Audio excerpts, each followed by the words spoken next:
bozala malamu mingi tika ete bolingo ya nzambe mokili na nyonso oyo akela bato bazodondwa bazokanisa bakoma banzambe oyo pe akela bato bazali na bango simple po bayebi que tout est vanité nyonso koleka tika ete nzambe akuma mapoyo leki nyonso oyo eza na mokili tout est vanité rien que vanité yango to fungola émission yo en gardant une minute de silence pour nabandeko na biso bakufi à l'est de la République démocratique du Congo bato noso bakufi ezala ba civil ezala ba tata ba maman bana ezala ba wazalendo ezala ba FARDC de la même façon bato a MONUSCO na ba force noso zali ko sunga biso. Nous allons rester nous allons garder une minute de silence pour honorer Bango en disant la République est fière de vous.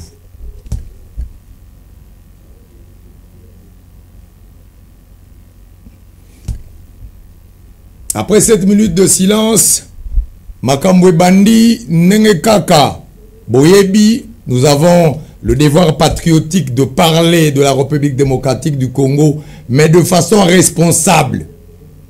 Nous avons le devoir de mettre à Congo to analyser, mais de façon responsable. Parce qu'il y a des gens qui ont utilisé le micro pour dire, décourager nos FARDC, qui s'attention à Mitou à Batou, ce qui n'est pas une bonne chose. Il faut te dénoncer. Nous avons dénoncé avec la dernière énergie.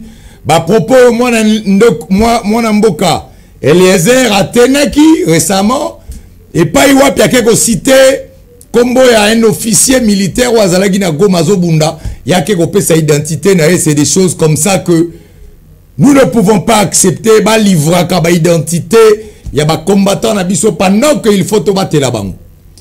De la même façon nous ne sommes pas d'accord na makambo mo na Mboka Cristal Osakweni. Quand il a parlé avant-hier de la situation à l'est de la République, à l'Obélien on a traumatisme, à l'Obélien on a rebangisa mingi peuple. Perdre une bataille et l'ingi kolobate que te perdre nyonso. Non, on est très loin de cette réalité-là. Et on n'est pas d'accord avec ceux qui se permettent de communiquer et de dire des choses sans tenir compte de la situation et sans mesurer la gravité de Marambo Baoluba. Aujourd'hui, nous sommes journalistes, nous savons qu'en tant que journaliste, le journaliste connaît tout mais ne dit pas tout. Voilà la règle d'or, c'est ce que nous apprend la science. Et nous pensons que il est bon dans l'intérêt de ce pays que Mutuna Mutu a joué rôle nae mena Bouania. Mutuna Mutu appelle sa information mais avec une bonne dose d'amour de ce pays. Voilà pourquoi nous sommes en train de dire que dans cette situation, par rapport à problème au RDC de connaître les lots, chacun de nous, Mutuna Mutu, a la responsabilité na niveau ya Zali à s'impliquer à côté na likambuyango, appelle ça le maire de lui pour que Congo nabiso.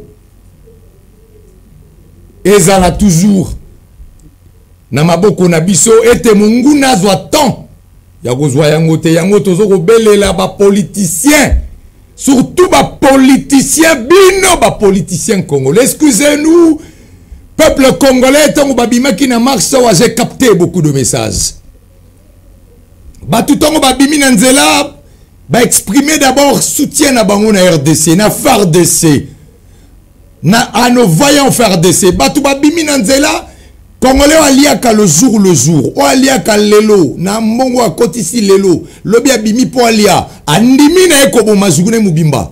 Je vous dis, c'est un message fort.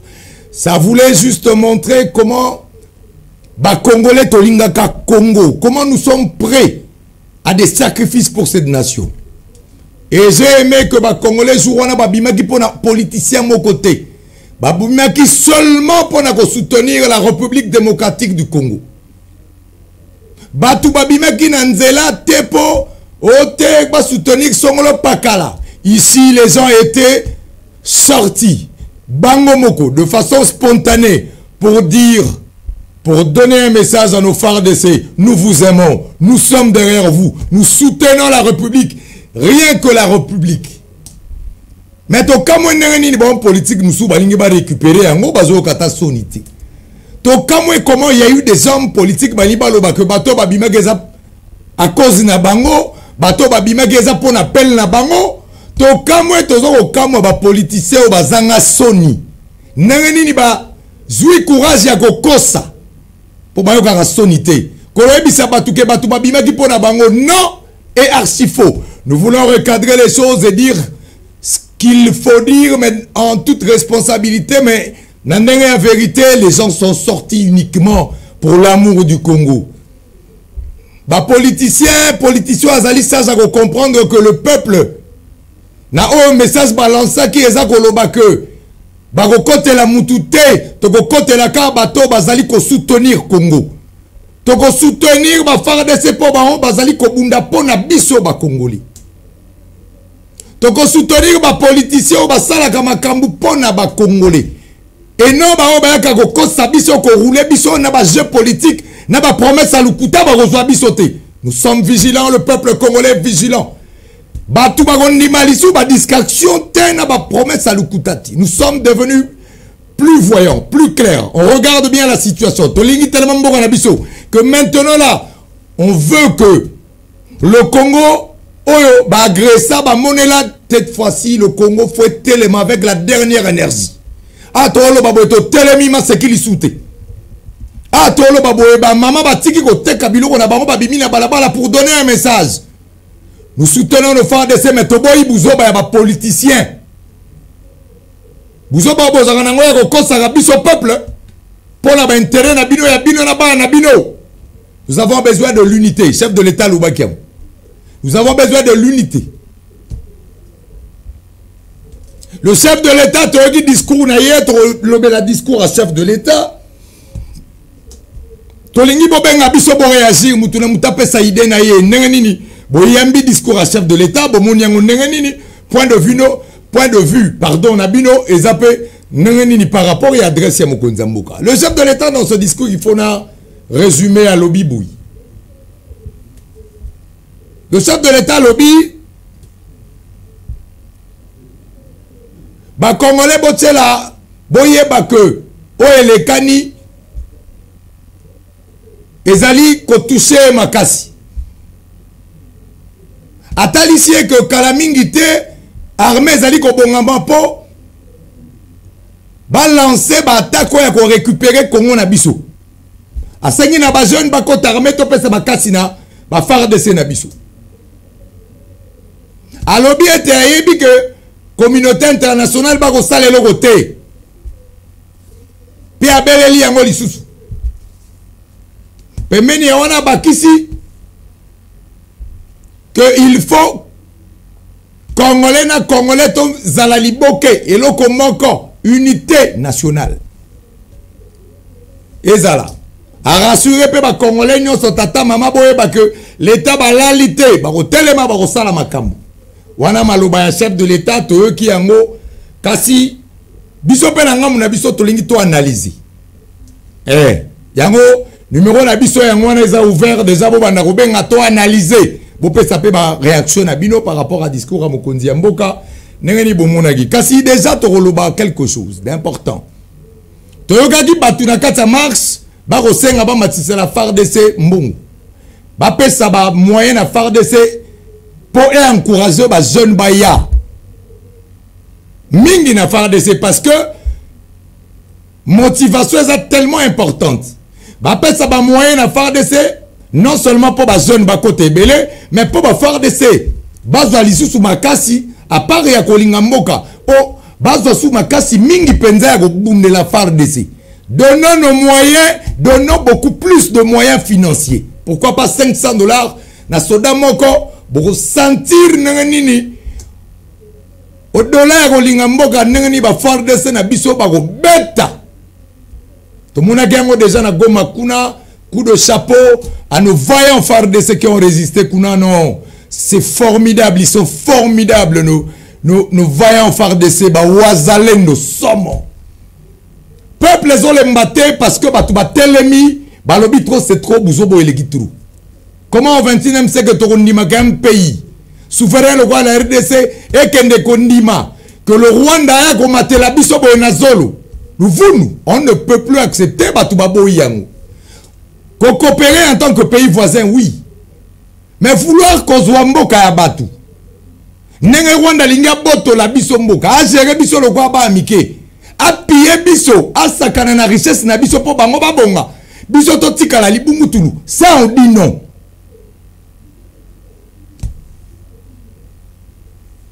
Pendant que tout le monde a une mobilisation, bah tu belé de couter na bomba c'est un cardinal. Bah politicien talibango biso to occupé ma gambo tendeko bako sayote. Bako sayote bino bato bolo ba makambo etali biso te. Ngana ogebeta na nga Paris foot na nga. Ngai na papa soki Congo le zate Paris foot obete na ngo. Soki lelo Congo ba botoli biso yango. Bokomi ba umbu.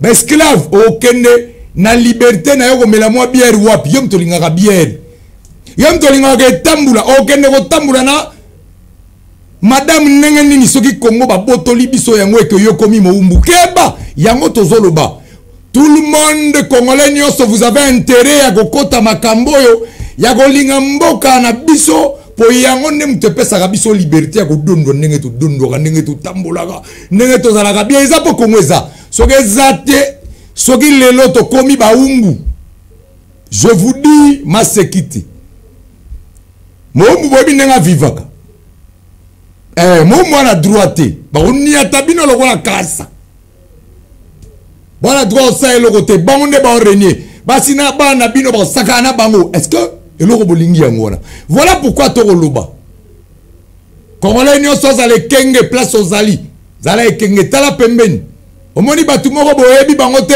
za mayele banani parce qu'à niveau infiltration toza nango na République démocratique du Congo il faut biso moko ndeto mutu na mutu comme agent de renseignement pona mboka akengela mboka chacun d'entre nous on doit être prudent to koma go veiller na ndenge infiltration ndenge tovandi bo eza pas impossible te que bateau wana badongolo misu lokola baza déjà toyoka lisolo basoma na Brazzaville tala ebele ya mabele barwandais basoma na Brazzaville baza na Centrafrique na sima na biso na mupanzi na Brazzaville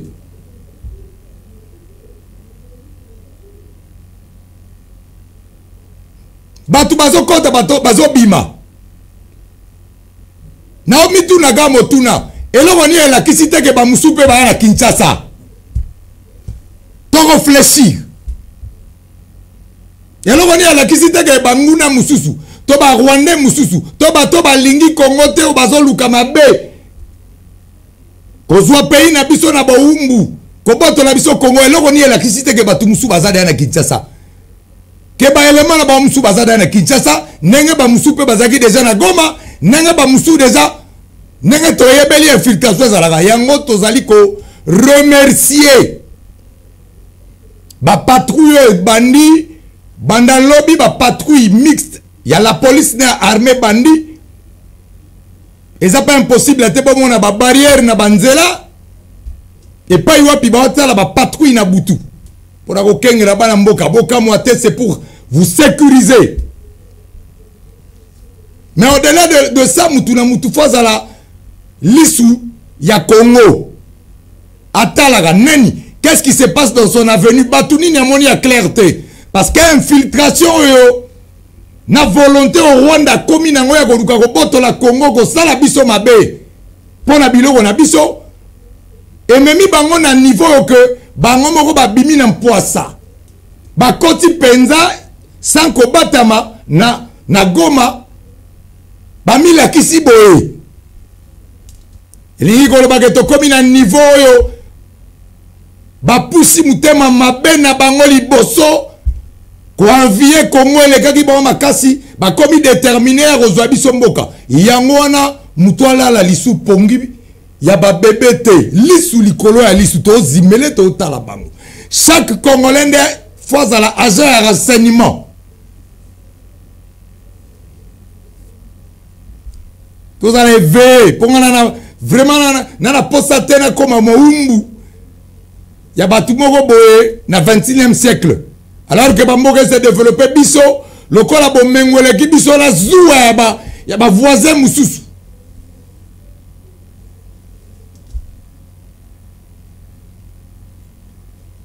Kota peuple, voilà comportement photos à la nango. Inutile to lukako soana héros, ça sert à rien. Ça ne sert à rien que lukako soana, to soana, ça sert à rien. Le Congo et l'équipe Bissonionso, yangonde, yamotuya, to batela yango bandeko, ba kosa binote, ba fente binote. Na ki batumusu ba ya, nene ya. Yaza innocent na makambo, ako ya ye kuto za na pouvoir te. Bato bana ba soda nde ba dominer ye. Tangu ba goya awa na Kinshasa bazui Congo boko mabaumbu. Ba matele loko ya kaesa.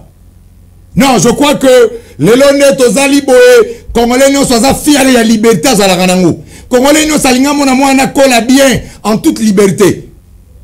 Tokoki kondimate batu bazoya baboto la biso liberté wana. Esengo ya kotambola ya kozala kimia. Baye la biso dictature ya baide na bango. Bazongisa biso na fimbu. Mutoko sabino te. Je préfère 10 fois de konangai congolais à Tazana Bamabena ye que Moupaya. Pour Moupaya il s'en fout. On a problème na yo te il s'en fout ya magam na yo. On a côté à peuple. Il faut tamboula. Mais ba bino ba politicien. Peuple yangana, ba tout bazoka ba décision za bino ba politicien bino. Na émission alobi na tunaki batu. Ndenge nini bakoki ko expliquer biso comment est-ce que décision nyonso ezwamaka awa na gouvernement na biso avant biso toye bango na Rwanda baye bango déjà. Ça veut dire que ba infiltrer bazati na gouvernement. Ça veut dire que infiltration ezati na gouvernement. Comment est-ce que ba décision ezwamaka awa bato bazwa ngo pesa ka bato wewa te. Et ça la caméraman pété. Ma décision soit à niveau à l'état pas bon politique. Rwanda avant que tout peuple aille. Nous devons quand même réfléchir, nous poser des questions. Ma service la biso à renseignement RR au sala musala ngoyo. Ma traite que bazana nous est belé surtout na Kinshasa. Surtout na instance na biso ya ba homme politique ba traite que bazaye belé bato bazo travailler na service ya banguna bazé belé.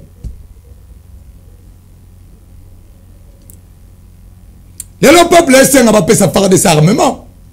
Armement il y a solo penza.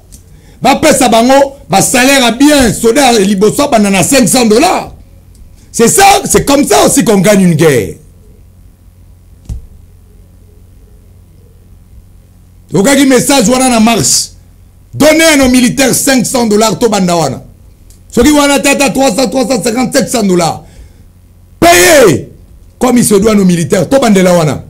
Ba pesa bango ba arma malonga. On a vu les vaillants faire descendre ba bet tambouma ba technicien. Toi là ba technicien belé ba baxela biso bango. Ba ouais à époque à Mobutu. Trahison à l'équipe mingi. Ba service na biso faut ba landela. Comment expliquer que fuite Nyonso ezalaka décidé na Congo et banaka rapidement na Rwanda fuite wana kutakati. Il y a des gens basalaka ba fuite wana. Ba bomisa inutilement ba faire des scènes à biso na repesaka ba fuite ba plan. De la même façon, on est en train de lancer un appel au président de la République. Bokonzi Mboka toali ko senga na yo énormément un gouvernement oyo ekozalana ba congolais na ba congolaise oyo bazali na ba compétence na maîtrise ya makambu ya guerre parce que atokomi na niveau ya makambu ya guerre boye ekozala malamu mingi tozala na ba ministre oyo bayebi makambu ya ba guerre surtout na makambu ya défense intérieure na ba ba ministère nous soit étali sécurité. Il faut des spécialistes, des techniciens. Tant que le président de la République a de volonté na ye ya kobeta banguna ezali ya makasi et sengeli elande mapena ba acte neti ya gouvernement ya sika. Un gouvernement ezali na ba technicien wa yebi makamba guerre. Des gens qui maîtrisent un premier ministre ko yebi makamba guerre. Topé un vrai nationaliste le roi ba Constant Mutamba Boye tellement il est libre, il a l'amour du Congo, il a un esprit Lumumba. Des gens comme le Constant Mutamba la primature, ça peut aider que la réponse de la RDC à la kilo, véritablement kilo. Donc comme il y a un niveau, il ne faut pas n'importe qui à la tête d'un ministère, parce que l'heure est grave, l'heure est aérée, il y a combat. Tu as besoin d'un ministre qui a une compétence. Tu as besoin d'un esprit Lumumba, qui sont capables de mener de grandes missions pour le pays. Des missions de récupération, des territoires, tout. Et là, on dit, tant que le chef de l'État lobby, aucune parcelle de terre RDC. Et quand on a maboko, banguna, to betelier maboko. Mais pemeni maboko, to sengi na eturo, à rougir comme un lion. À vimba penakati comme un lion. Qui rougissent. Le chef de l'État rougit. Banguna bayoka son. Va comprendre que les Congolais et tout royo, nous sommes fatigués. Toi, on a cander au saranate, toi, on a méchant. Mais méchant, n'a pas besoin de sens. Il faut te poser un acte. Il faut changer le gouvernement. Quand le gouvernement, il y a des compétences militaires, tu as des compétences en sécurité. Quand il y a des dépenses, les plus grandes dépenses obligatoires, ils ont des dépenses dans la guerre. S'il vous plaît, bandeko, DG, responsable de la société, il y a des ministères, des voyages, oui, des sommets, c'est important, annulez-les, s'il vous plaît. La RDC a besoin de moyens pour bouter hors de son territoire agresseur. Que les déplacements qui coûtent à l'État inutilement de l'argent, ils allaient stopper. Le chef de l'État, le bien qu'on réduit le train de vie à l'institution, il faut qu'ils la fait. Parce que ce sont des actes importants pour que tout soit le dessus sur l'ennemi. L'institution, le roi, le Sénat. Le Sénat, au Sénat, le Sénat, les milliers de dollars on a armée. Au grand mot, des grands remèdes. La situation exige des grandes décisions. Des décisions courageuses. À des impopulaires, mais il faut retrouver. Dans le moment de la guerre, il y a le président de la République doit être focus sur la victoire. C'est pas le moment. Le moment est celui de rechercher la victoire à coûte que coûte. Union sacrée, on peut voir le union sacrée. Tant que vous avez formé un gouvernement, bandeko. Union sacrée. Nous, les amis nous les ressortissants on a besoin de vous maintenant. La mobilisation générale.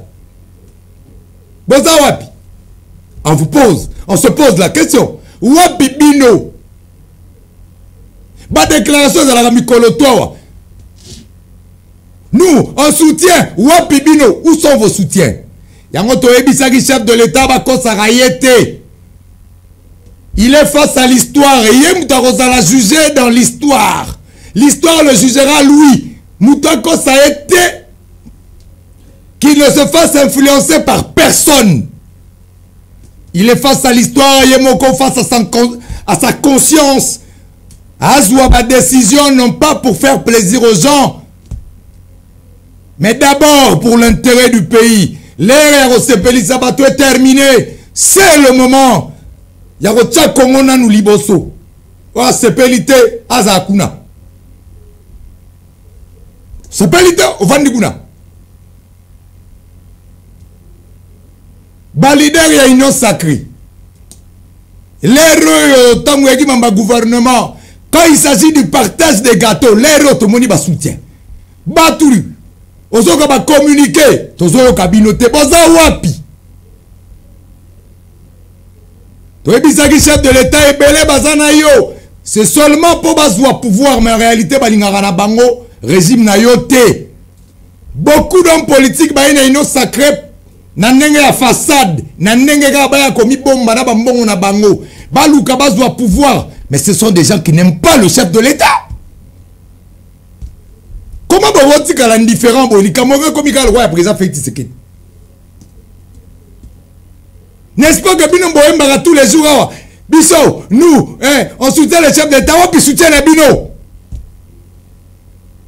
Au moins, na bateau va soutenir le chef de l'État, Balingi pe Congo.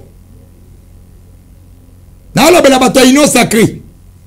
Au moins, na bateau ino sacré, on va lobby, on va soutenir le chef de l'État, on va la critiquer. Ils aiment le pays, tout le monde a par exemple, tout le monde sans détour.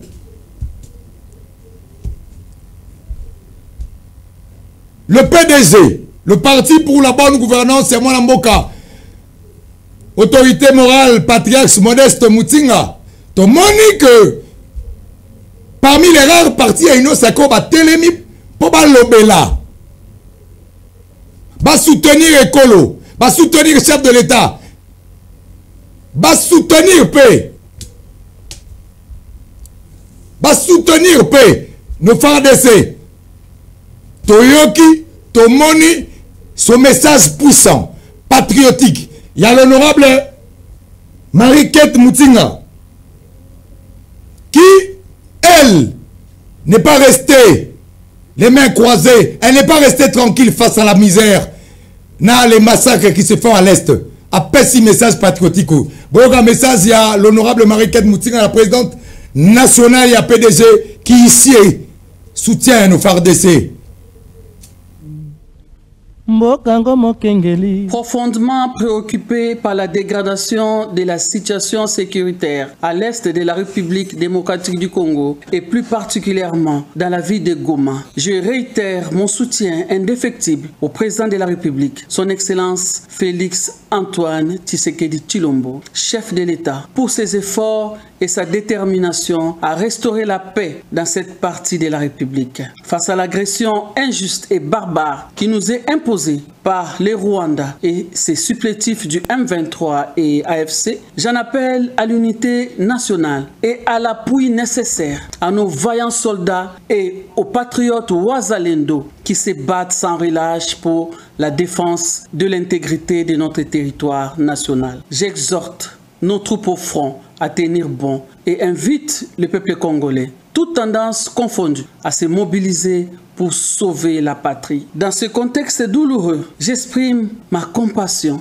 à la population du Nord Kivu, plus particulièrement à toutes les familles endeuillées et éplorées par ces événements tragiques. Bendele Kouyate. Congo, Congo nde mboka, mboka ngo mokengeli. Très bien. Voilà pour la bataille non sacrée. On a vu que pendant que Batebele va se taire, Tétomoni PDG Télémi, Parti des démocrates pour la bonne gouvernance, il y a autorité morale, Modeste Mutinga Mutuishaï, présidé et géré au quotidien par l'honorable Marie-Kate Mutinga. Baye qu'on défendre la République. Bravoure à eux, félicitations à eux. Baza différent à bateau, non, so ba batamine ino sacré. Ah, toko le baboye bandeko. Bakosa kanzambe te. Congo oyo eza Congo ya Lumumba. Nenge kaka ba Sud-Africain ba kufi kuna. Ebele. Nenge kaka ba Sud-Africain ba kufi. Mais mboka ya ba Sud-Africain ba sepeli pete. Donc, na Sud-Afrique, ba Sud-Africain ba na kanda ya romona que bandeko na ba kufi inutilement dans une guerre alors que ba epon à la paix. Et je vous dis, en Afrique du Sud, l'opposition va réclamer Kaneli, ils sont en train de demander à ce que Rwanda a des ordres kuna va se retirer. L'Afrique du Sud soutient avec la dernière énergie la République démocratique du Congo. C'est de la même façon qu'Angola peut soutenir Bissau. Les Angolais peuvent sengi na bandeko. Ba Rwanda ba longwa na Goma pose à la rate biloko ba ko sa na Goma. Mais au-delà de tout ça, Bissau moko de photo téléma. Na ba armement ya makasi ko futa ba soda na Bissau parce qu'il faut to bengana munguna libanda. Batu ba koki ko ya ko aider bino, oui c'est vrai, mais Bissau moko na nunde photo téléma na ngui. Bongo ba soutien ya et puis ça résultat ya makasi ya ko saranate. Et alors tozo kamo ezaka moko. Toyoki Angolais yo côté la Bissau, Afrique du Sud et côté la Bissau. Congo Brazzaville toyoki yango penza te. Congo Brazzaville. Alors tozo mituna. Pe tozo senga na bandeko na biso nyonso bavandaka na maluku bazala éveillé. Po toyebi ke ba Rwanda basomba po basala bilanga. Soit disant ndenge baloba basomba parti ya mabele o esala ba problème na Brazza ba Congolais belé pe basepela na ngote. Mais ba Rwanda wana baza na ngambu ya maluku batonga kuna. Bana maluku bozala prudent. Toyebi ke Rwanda démarche na lelo ezali ko luka récupérer Congo. Toyoka ki FC nanga balobi ba yiba kota tina Kinshasa. Yango to belela la vigilance mutuna mutuza la vigilance place ozali ba ko saute. Malamu ndoki oyebi webi kete waza ndoki. Soki paza ndoki asolo ya ondoki.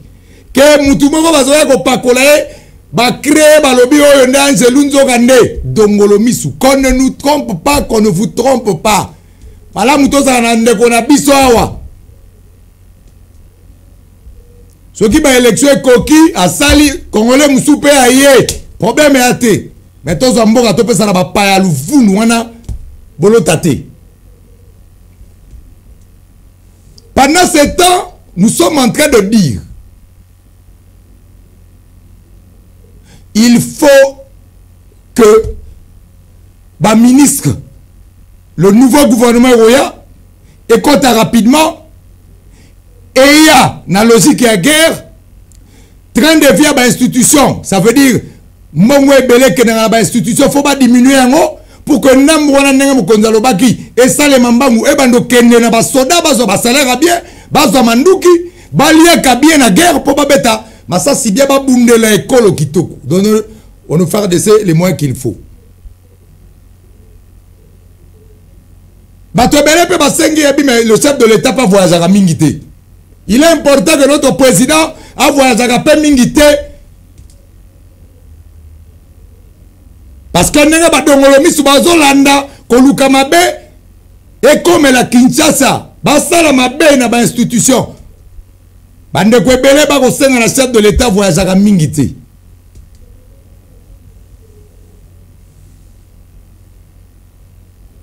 Bandeko contrôle ko salema na butu. Pardon. Éviter bande ko ba ko sala contrôle patrouille na butu bo éviter ko bimisa gouvernement mabe. Ba soda mususu soki ba tie bango na patrouille au lieu ba sala musala ya patrouille bango ba ko banda tracasserie extorsion to beleli déjà po biloko wana ndezo bimisa gouvernement mabe et puis batu ba soya ko yinana na gouvernement na bango pour rien yango wana ba sodo ba ko tia bango na patrouille il faut na kata patrouille wana ba tiape police militaire soki ba kangi mutu azo yiba azo déranger na butu il faut ba punir makasi parce que ba problème ebele zouami oyo les mususu bazo accuser le régime ya président Félix Tshisekedi to le gouvernement et ça la rappelle mingi yete mais indiscipline ya batu mususu nde yo sala bongo yango to senga rigueur bapa ya bandeko tata mama. Un pays ne se développe pas sans rigueur. Ce qui rigueur réalité tout ça là est le côté. Arrêtons avec la complaisance. Rigueur faut ça là. Ozala nani rigueur faza na mutu ya batu.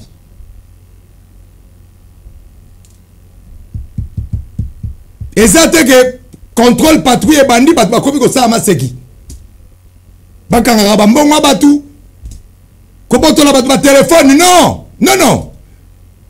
Il faut qu'on arrête de tolérer bato ba fingisa combo ya pays na biso. Oh ba bimisa pays na biso mabe. Non, il faut que ça s'arrête.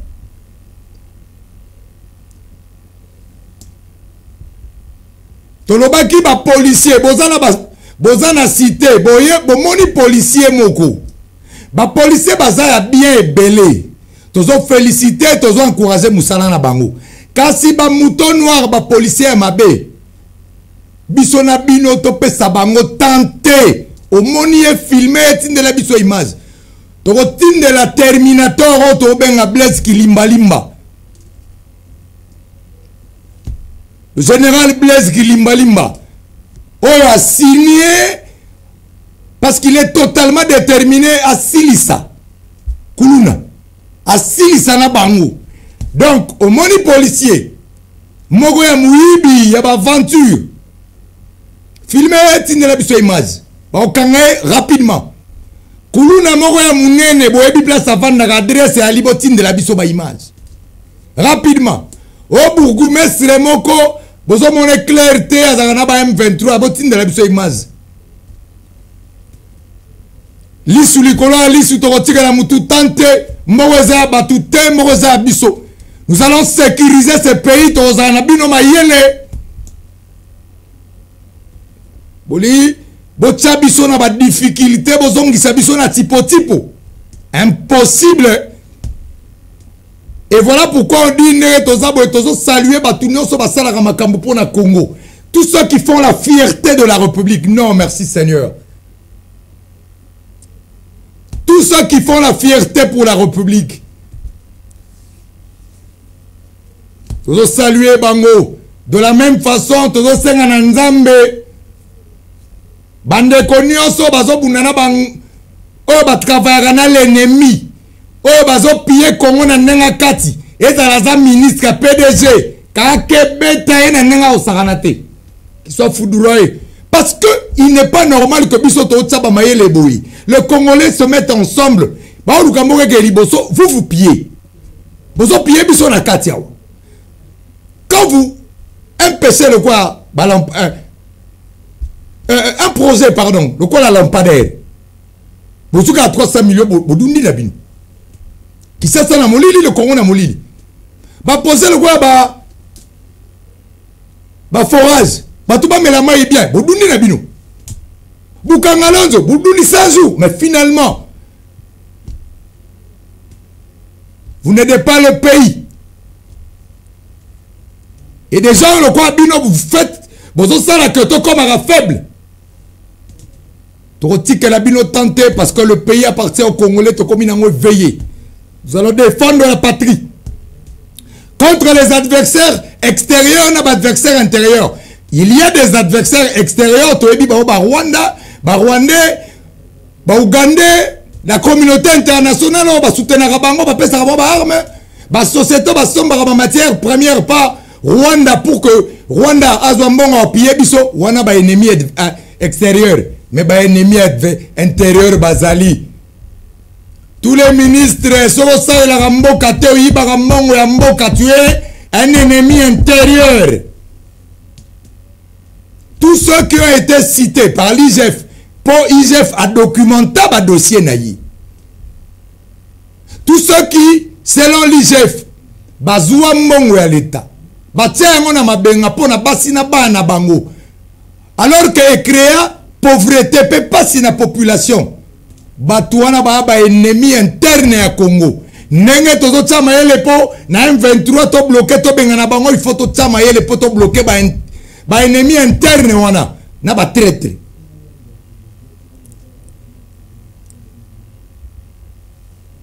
Parmi bato ba sala makambo yo ezo honorer les gens. Soki bo sala rapé makambo ya bien bo bengi biso cardinal to ya pe to témoigner bino. Pour ça la te cardinal za la contre Batou. Non, nous défendons ce qui est bien. Nous condamnons ce qui est injuste. Na cadre ya bateau bazo honorer la République une fois encore et encore elle zangaïte même Kamado Salam Tezongi Mingi parmi les meilleurs.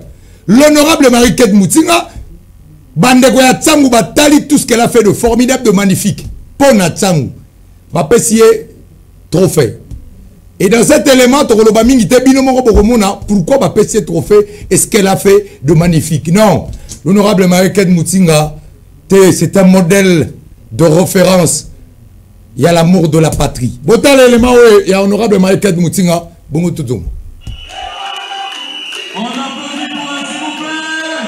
La députée nationale élue de Tchangou, Moutinga Kate Marie, a été nominée du trophée Mbondan Tchangou lors de la cérémonie d'anniversaire marquant les 10 années d'existence de ces trophées de mérite, de reconnaissance et de distinction dimanche dans la commune de Massina, dans la partie est de Kinshasa, capitale de la République démocratique du Congo. Grâce à ces nombreuses réalisations à Tchangou, il s'agit entre autres de l'érection de 17 forages d'eau potable, la construction d'une école depuis 2013 et des 6 ponts en béton armés, des dons de groupes électrogènes à plusieurs églises à Tchangou, des sacs de ciment aux églises, la construction d'un grand hôpital en Tsellé, des dons de machines à coudre pour la formation en coupe et couture ainsi que des dons aux orphelinats. Nous remettons ces trophées à la députée nationale Moutinga Kate Marie, a déclaré M. Nixon Kampend, initiateur du trophée Mbonda Tchangou au cours de la cérémonie d'anniversaire des 10 ans d'existence de cette structure. Honorable Marie-Kate Moutinga, nous sommes très heureux d'être ensemble aujourd'hui. Je pense que si nous allons remettre ces trophées, ce n'est pas par sentiment, c'est pas par hasard aussi, c'est par rapport au travail continu du nombre de carrières.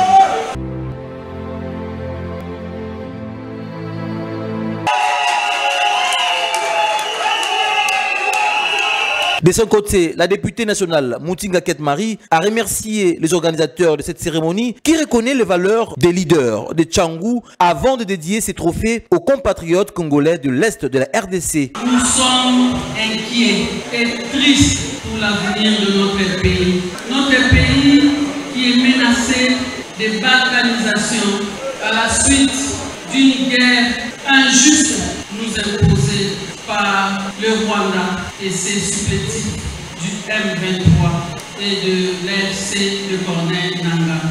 À cause de toute cette barbarie, nos mères, nos pères, nos frères, nos sœurs et nos enfants sont sur la route. Et ils manquent de tout.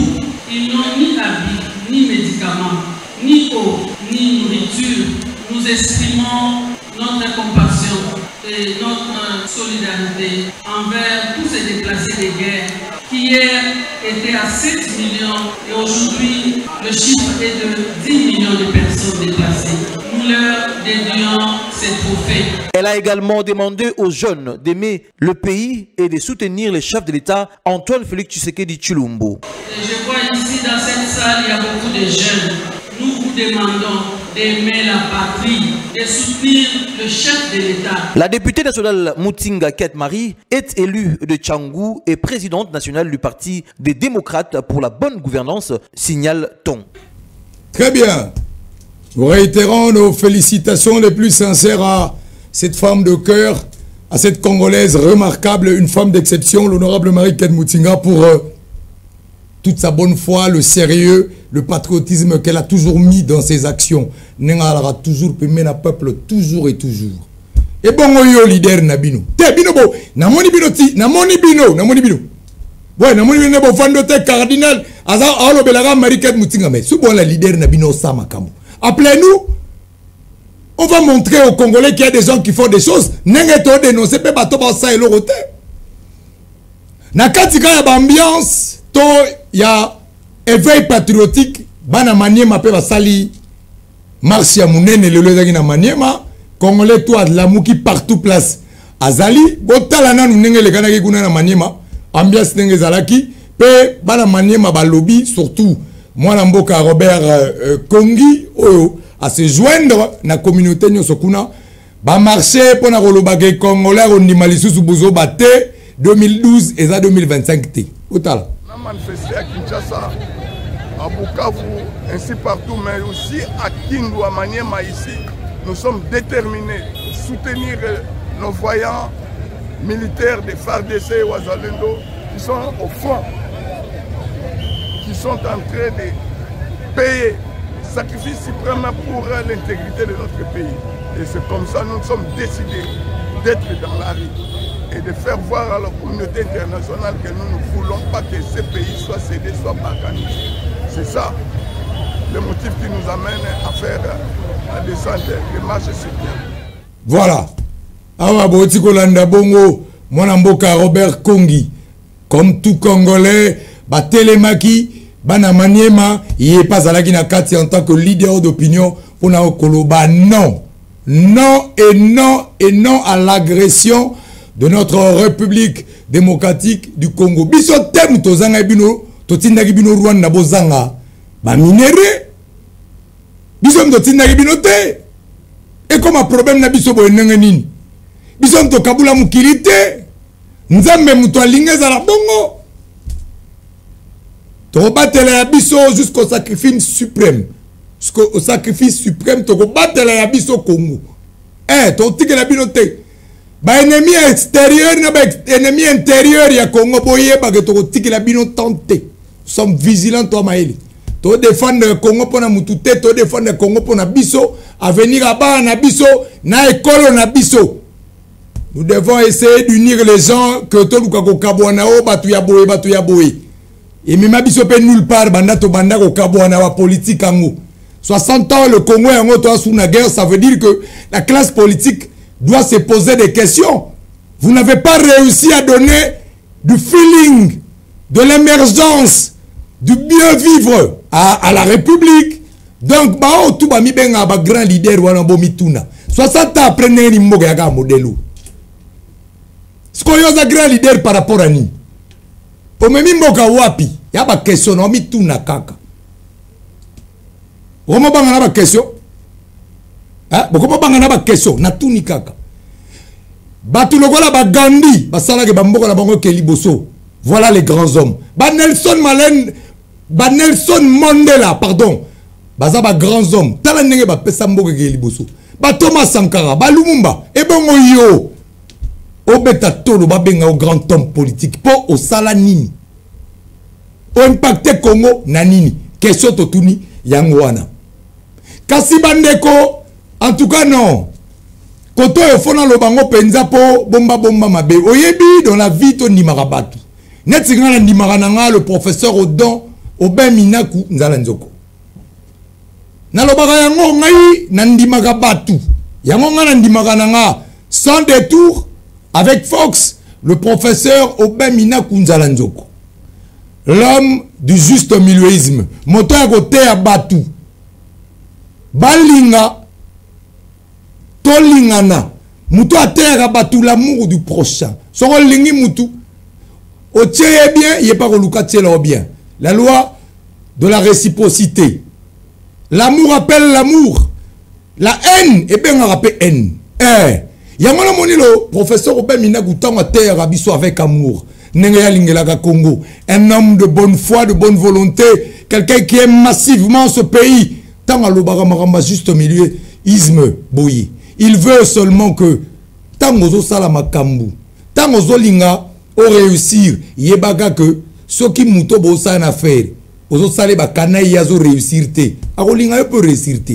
Donc l'amour appelle l'amour, la haine appelle la haine, la gentillesse appelle la gentillesse. Sauf qu'à bateau né, baza brisé, on est talibango. Mais en règle générale, Ndeko, si tu veux réussir, ça est là le juste milieuisme. Cette grosse philosophie d'amour. Oh, ya professeur Oben Minaku Nzala Nzoko. Oh, bisoto bengaga affectueusement le don de Dieu. Don Nzamba Pessa. Le professeur Oben Minaku. Merci à lui. Avant aussi dit ça complètement cette émission, il faudrait tout le bayango, to continuer à réaffirmer yango bandeko. Tamu to ebisaka batu. Ce qui est en côté, il côté la Congo, pendant que biso tozo binaka, tozo landaka mamba musique, oeza mabete me kaka yango te mute sala la vie. Ba Burkina Faso, habitant ya bo batuya Burkina Faso, pardon. Burkinabé, merci. Na Mouya, Burkinabé, ezali na mutu fallait ya yegara. Burkinabé bango comme ça la mituka. Pendant que biso tozo swana, matin Faïlou la biti sekedi tête, sekedi. Burkinabé comme ça la mituka. Voiture électrique. Bazana matière première en penate, biso toza na nyonso. Mais to ça la ngoni. Tomitunaka. Nous devons penser, mieux penser ce pays. Toba de réfléchir au développement, ya mboka o, eza la sécurité ya mboka. Toko tango na ndenge ya profondeur, to tika kosala ba ping pong. Pendant que to swana, ba voisin va se développer. Après to ya ko se plaindre. Il est temps que to tia ko swana pembeni. Regardons tous dans la même direction. Yango wana toza d'accord na makambu ya SCC. Proposition ya 5 ans na SCC oyo ba proposer ba homme politique ba vendre ensemble au nom de la cohésion nationale. C'est une bonne proposition. Biso ba africain aussi li saranase ya nzete entre bana ya tata moko mama moko ata mabezali baza na capacité ya revendre na batala na babengani babia ya osalaki mabende ko salaki mabeme totonga pona mboka na suki se mission na conseil oyo yango na koloba boye. Nous n'allons pas terminer cette émission sans toutefois koloba na ba congolais boye. L'autorité morale ya Posem Mwana Mboka Abdon Etina Bekile le Muntu azali ko soutenir avec la dernière énergie ba FARDC chef de l'État pe ba institution nyonso ya mboka asengi na bandeko nyonso ya République démocratique du Congo tozala elongo to soutenir massivement notre armée pe to soutenir unité nationale pe territoire national Mobimba, la République démocratique du Congo. On a un message, il y a Posem parti des paysans. Na ba ouvrier, partout ba lingaga, ba ouvrier, ba paysan, bazala bien makasi. Merci na mwana Mboka Abdo Etina Bekile. En même temps, tu te rappelles le message oya le fumu abanga mo nerombungu oyo yepe azali ko senga na congolais nyonso. Partout aux ali linga Congo soutenir RDC le fumu abanga mo. Excellence Nerombungu azali ko encourager congolais nyonso azala nasima ya FARDC. Très bien, merci, cette émission est complètement terminée. Tokosili sana rolo bazala e kenge partout zali zala e kenge. Ba ennemi ya libanda bazali to ala ba mayele mais oya kati peza na bangwe kenge. Tala voisin na yo tala nani ya na venu azo lukanini. Zala lisu ya Congo. Osoki tozangi mboko yo tokeluka mboka ni. Tokodondwa wapi? Tozala libre boyo wapi? Tokobeta tolo wapi? Soki tozangi Congo. Toka na Congo. Donc tozana ngo mayele. Merci à la coordonnatrice Judith Lanzi. Olingo ya bien chaque samedi dimanche. Mbisi ya kotumba, batumba bien, ba mbisi ya mai ya modèle na modèle ya qualité ya bio. Benga madame Judith a kopesa yo a routine de la bino a livrer bino. Et si quand on se bozala, pobozala en bonne santé, évidemment, il faut qu'on lia bien et bilo ya qualité. Voilà, cette émission est totalement terminée. Un grand merci à mon Mboka Mouya. Oazalaki Kunana Régie, merci Naye parce que c'est lui qui a été le chef d'orchestre.